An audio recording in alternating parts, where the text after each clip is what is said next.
จำปายอดบุปผาที่มีรูปลักษณะสวยงามและกลิ่นหอมเป็นเอกลักษณ์ได้อยู่เคียงคู่กับสังคมและวิถีชีวิตทั้งติดพันกับวัฒนธรรมลาวมาเป็นเวลาหลายศตวรรษคนลาวได้นำไส้เข้าในพิธีกรรมทางศาสนาและปฏิบัติฮีตของต่างๆเช่นบูชาพระเจ้าอยู่วัดขึ้นห้านบูชาอยู่เฮือนประดับขันหมักเบงประดับผ้าบาสีห้อยเป็นพวงมาลัยข้องคอในยามลิ่นบุญสงกรานต์และกิจกรรมอื่นๆที่สำคัญดังนั้นจึงสามารถเว้าได้ว่า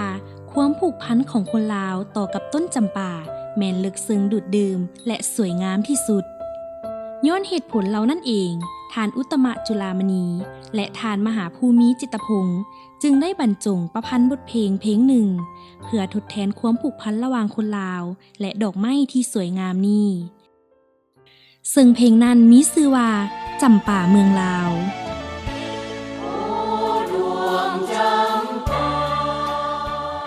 ซึ่งในเนื้อในของบทเพลงแมนการยกย่อเอาดอกจำปา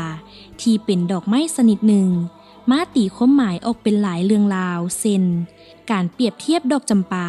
เหมือนดังดอกไม้ที่เคียงคู่กับประเทศชาติอันแสนหักของคนลาวถึงจะห่างไกลจากก็ยังคิดฮอดบ่มีวันเหือดหายถ้าน้ำดอกจำปาเคียงก่ายเป็นน้ำทุกหุ่นแหงก็เปรียบเหมือนมีเฮือนอยู่เคียงข้างดังในวรรคหนึ่งของเพลงที่เขียนไว้ว่าโอ้ดวงจำปาบุปผาเมืองลาวงามดังดวงดาวสาวลาวเพิ่งใจเกิดอยู่ภายในแดนดินล้านสร้างหากได้พัดภาคเนรเทศจากบ้านเกิดเมืองนอนเฮาจะเอาเจ้าเป็นเพื่อนร่วมเงาเทาสินซีวานอกนี้บทเพลงยังได้เปรียบเทียบดอกจำปาเหมือนดังความงามของคนหักที่ห่างเหินกันไปแต่บ่มีวันลืมได้ดังในวรรคหนึ่งของเพลงที่เขียนว่าเมื่อดมกินเจ้าป่านพบสู้เก่าที่พากจากไปเจ้าเป็นดอกไม้ที่งามวิไลตั้งแต่ใดมาเจ้าดวงจำปามะลาขวัญหักของเฮียมนี่เอ่ยเคียงคู่กับบทเพลงก็มีบทฟ้อนซึ่งบทฟ้อนนี้ก็เป็นหนึ่งในผลงานด้านศิลปะที่มีคุณค่าเลิศล้ำและยอดยิ่งในแขนงศิลปะวรรณคดีของลาวเช่นเดียวกันทั้งสามารถเว้าได้ว่าเป็นสมบัตินามธรรมของชาติที่สร้างความบันเทิงให้แก่สังคมลาวก็คือประชาชนลาวบรรดาเผ่าและสากลมาเป็นเวลาหลายทศวรรษแล้วบทฟ้อนจำป่าเมืองลาวแมนมีการคิดทาในเบื้องต้นซุ้มปีคศ1950ซึ่งแมนระยะต่อสู่กู้ชาติท่าฟ้อนในยามนั้นแมนบ่ได้ถูกจดกายบันทึกเป็นลายลักษณ์อักษรเพราะการแสดงในยามนั้นแมนเพื่อปลุกระดมหับไส้ให้แก่อ้ายน้องกองกำลังนักรบปฏิวัติซึ่งเวทีแมนต่ำถ่ำและผู้ผามาถึงประมาณปีคศ1960บทฟ้อนจำป่าเมืองลาวจึงได้รับการประดิษฐ์อย่างจริงจังอยู่โรงเรียนนาฏศิลป์ที่เวียงจันทน์ท่าฟ้อนแมนมีทั้งหมด50ท่าฟ้อนรวมทั้งท่ารับเพลงหมายว่าท่าฟ้อนก่อนเข้าท่าเนื้อในโอ้ดวงจำปาเวลาส้มนองนึกเห็นผ่านสอง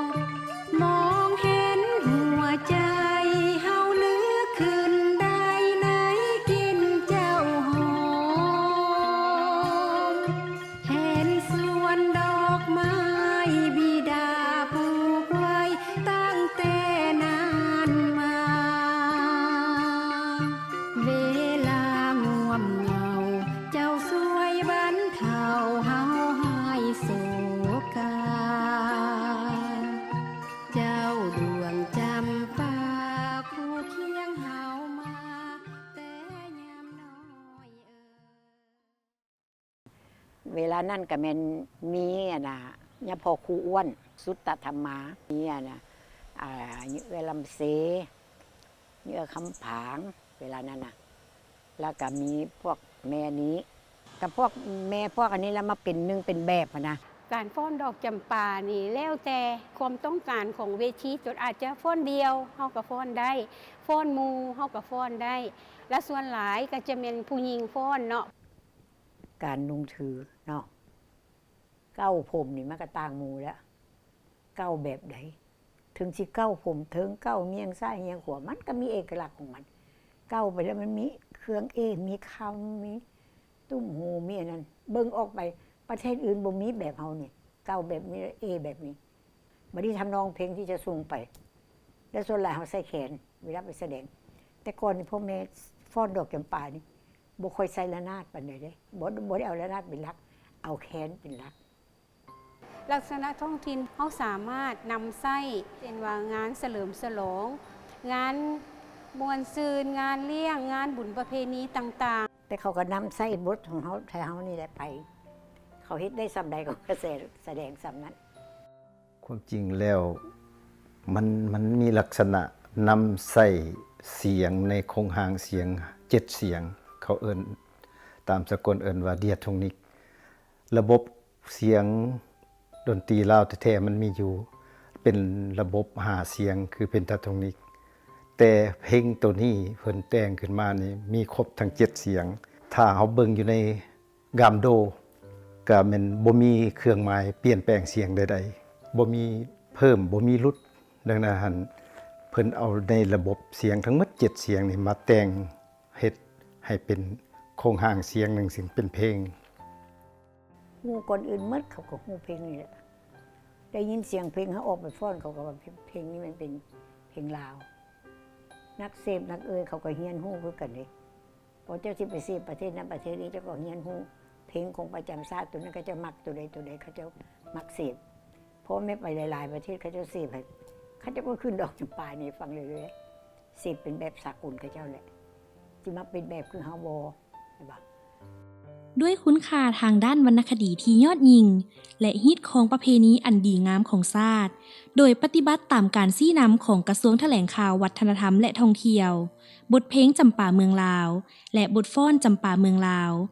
จึงได้ถูกบรรจุเข้าในวิชาเรียนในโรงเรียนแขนงศิลปวรรณคดีที่มีชื่อเสียงในนครหลวงเวียงจันทน์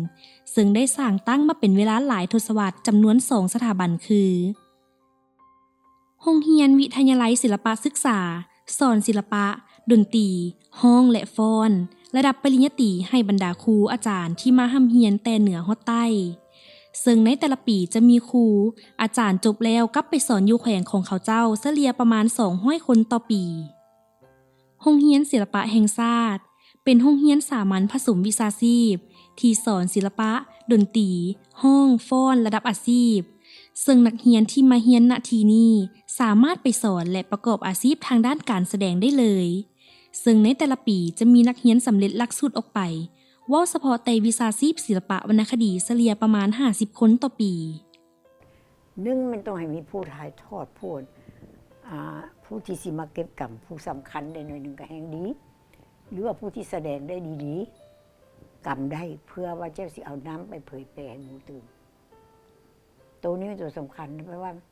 ผู้สืบทอดก็เป็นผู้สำคัญสิมาเรียนเอาต้องให้เขาเข้าใจก่อนสิสอนนี่มันก็ต้องได้อธิบายเขาว่าเฮ็ดแนวใดเป็นอย่างที่ค่อยอันนี้แล้วบทตัวนี้มันแปลว่าได้มันอีหยังก็ต้องอธิบายตามความเข้าใจเนาะ